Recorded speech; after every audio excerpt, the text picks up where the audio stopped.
Hello, everyone, and welcome to Everyday English with Johnny. I'm your host, Johnny, and I'm absolutely thrilled to dive into a topic that's going to transform how you connect with people through English.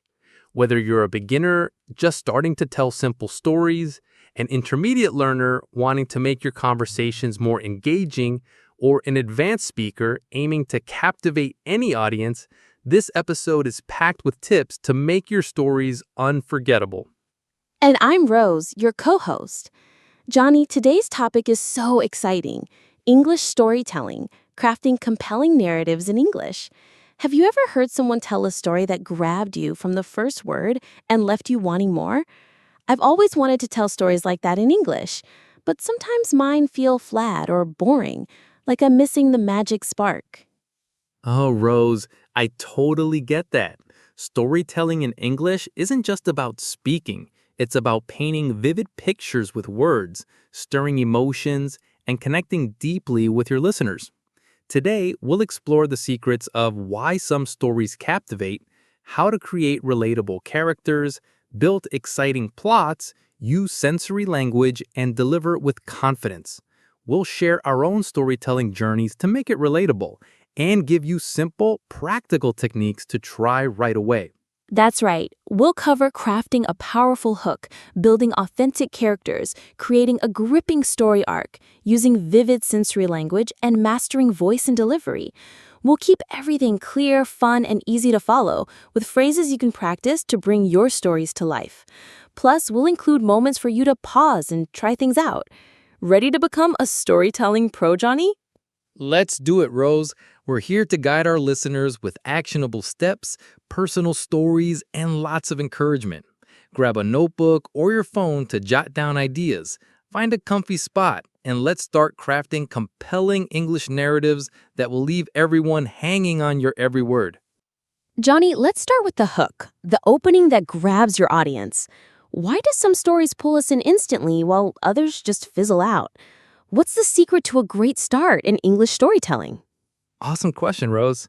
The hook is the first 15 seconds of your story, and it's absolutely critical for capturing attention. Some stories fizzle because they start too slowly, use generic phrases like once upon a time, or lack emotion. A great hook surprises, sparks curiosity, or tugs at the heartstrings. For English learners, a simple, powerful hook in natural language can make your story feel native and keep listeners glued. I totally relate. I once started a story with, "It was a nice day," and my friends looked bored within seconds. But when I tried, "The day my dog ran away" started like any other, they leaned in, curious to know more. It was a game changer. What's an example of a hook you've used, Johnny? I love this one I tried at a family gathering. The moment I stepped off the plane, I knew I was in for trouble. It set up mystery and got everyone's attention. I learned it from watching movie trailers. They always start with something intriguing.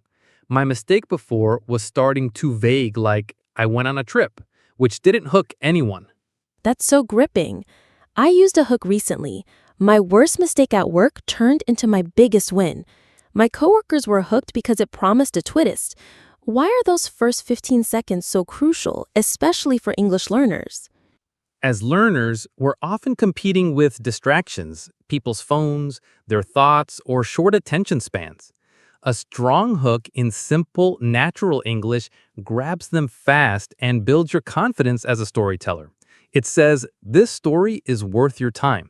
Plus, practicing hooks helps you sound more fluent and native-like from the start. That makes so much sense. Let's practice a simple, powerful hook to get everyone started. Repeat after me. You won't believe what happened to me yesterday. You won't believe what happened to me yesterday. It's short, curious, and so engaging. Listeners, pause the video right now and say that hook 3 times out loud with energy. Try using it to start a story today, like about a funny moment or a surprise. Write it down or share it in the comments.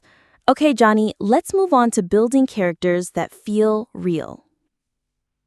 Johnny, characters are the heart of any story. How do we create ones that feel authentic and make listeners care, especially when telling stories in English? The key is authenticity, Rose. Relatable characters aren't perfect. They have flaws, quirks, or dreams that make them human. Instead of telling the audience she was kind, show it through actions or words, like she gave her umbrella to a stranger in the rain. This paints a vivid picture and makes your English characters feel alive and relatable. I love that approach. In a story about my friend, I used to say, she was nice, but it was boring. Then I tried. She always laughed, even when her plans went wrong. And my listeners smiled, picturing her.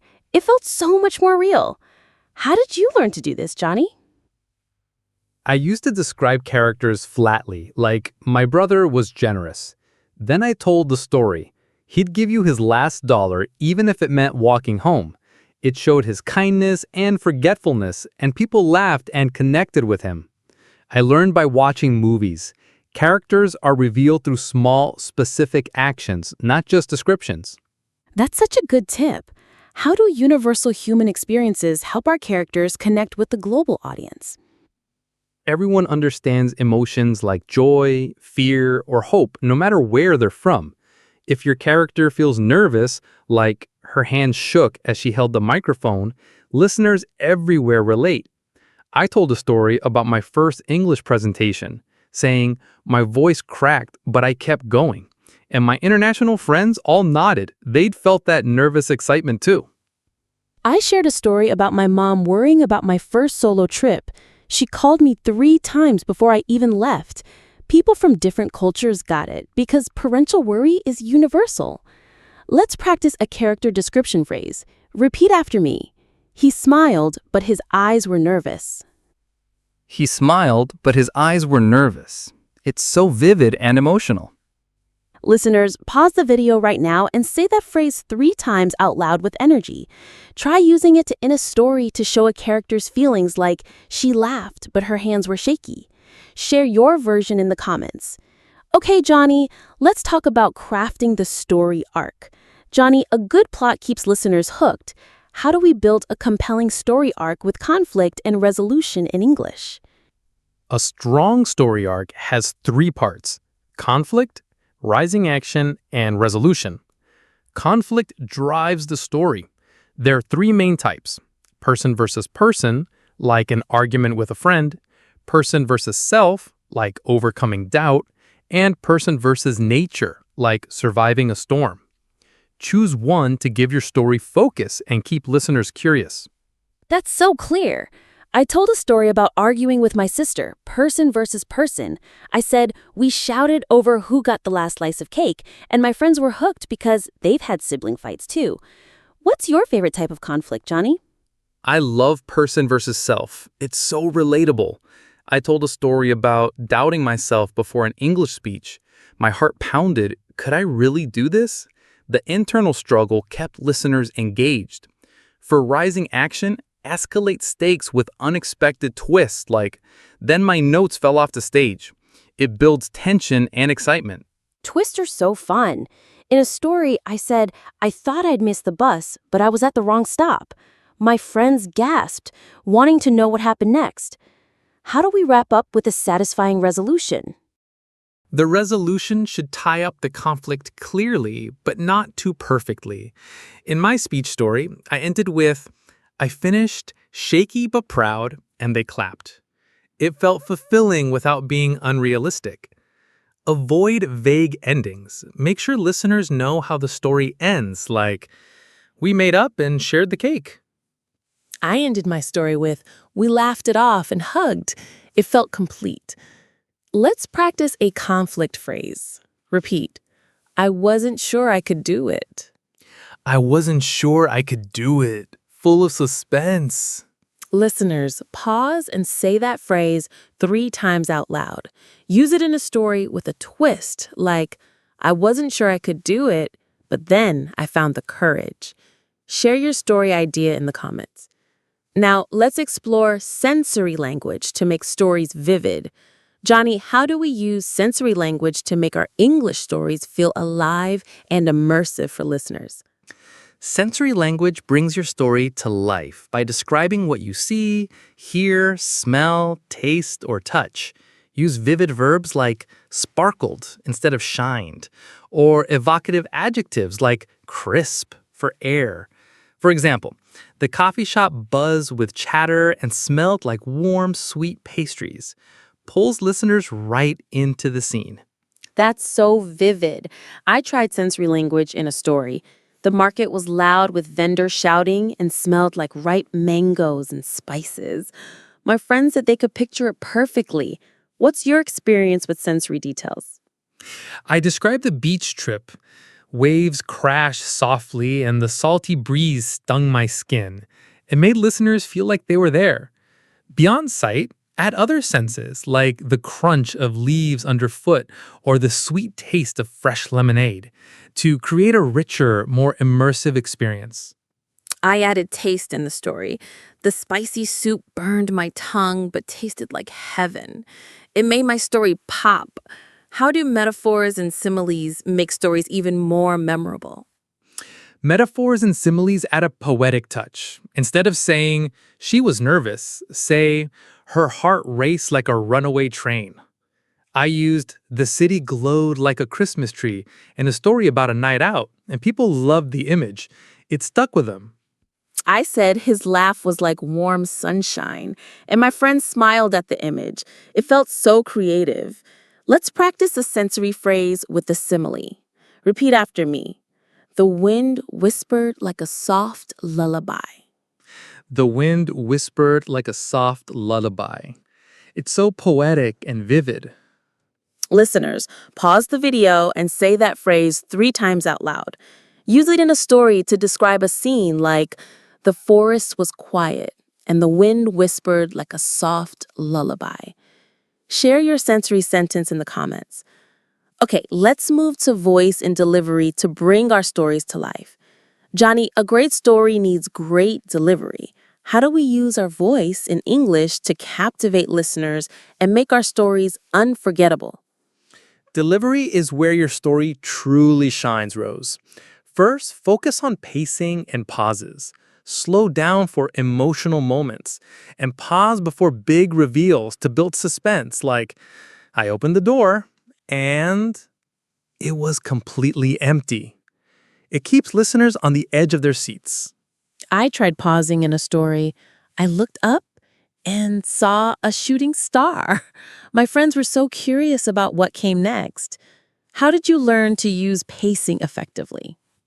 I watch TED Talks and notice how speakers pause for impact. I practice a story about losing my keys. I searched my bag, nothing. The pause made everyone lean in. Another key is inflection and tone. Change your voice to match the emotion, like sounding excited for, we won, or soft for, I was scared. Tone is so powerful. I used a happy tone for we won the game and a quiet one for I felt so alone. It brought my story to life. How do we overcome nervousness when delivering in English? Nervousness is normal, especially in a new language. Start by practicing alone, like telling a story to a mirror or recording yourself. I was super nervous about storytelling at a party, but I practiced a story about my first trip abroad. The plane landed and I was lost. After a few tries, I felt bold. Also, take deep breaths before speaking. It calms your nerves and steadies your voice. Deep breathing saved me before telling a story at a friend's dinner.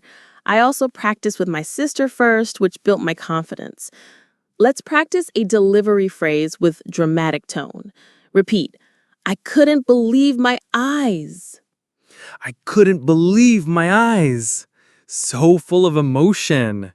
Listeners, pause and say that phrase 3 times out loud with excitement, like you're telling a thrilling story. Try it in a full story today and share how it went in the comments. Let's wrap up with some final thoughts on storytelling. Johnny, we've covered so much. Any final tips for listeners to keep improving their storytelling in English? Absolutely, Rose. Storytelling is a journey, not a race. Keep practicing your hooks, characters, arcs, sensory language, and delivery with small stories every day. Start with short ones, like a 1-minute tale about your morning, and build up. My biggest tip is to have fun. Enjoy the process of creating and sharing. I started with simple stories about my day, and now I tell longer ones at work meetings with confidence. I love that mindset. I used to stress about perfect stories, but now I focus on connecting with listeners. Telling a short story about losing my keys at a cafe, like I panicked but a stranger helped, made me realize it's about the emotion, not perfection. What's one last piece of advice? Record yourself telling a story and listen back. It helps you hear your pacing, tone, and areas to improve. I recorded a story about a funny travel mix-up, and hearing my own voice helped me slow down and sound clearer. Plus, sharing your stories with friends or a community, it's motivating. I recorded a story about my first English class, and it showed me I needed to pause more. It was so helpful. Let's practice a final storytelling phrase to inspire everyone. Repeat after me. My story is worth telling. My story is worth telling. So empowering. Listeners, pause and say that phrase 3 times out loud with confidence. Write down one story idea you want to tell this week and share it in the comments. Your voice matters. Wow, Johnny, what an incredible episode. From hooks to delivery, our listeners are ready to craft compelling English stories that captivate any audience. Totally agree, Rose. If you love this episode, please subscribe to Everyday English with Johnny on YouTube. Hit the bell icon to get notified about our weekly episodes packed with English tips and storytelling tricks. We want to hear from you. Comment below. What story hook will you try, or share a storytelling moment you're proud of? We'll reply and cheer you on every step of the way. Check out our other videos on Everyday English with Johnny for more tips on speaking, vocabulary, and making your English conversations shine. Follow us on Instagram and Twitter at Everyday English with Johnny for daily storytelling challenges, quick phrases, and a supportive community to share your progress. Thanks for joining us, everyone. Start telling your stories today and let your English come alive. We can't wait to see you in the next episode. Bye for now. Your journey to captivating storytelling starts right now.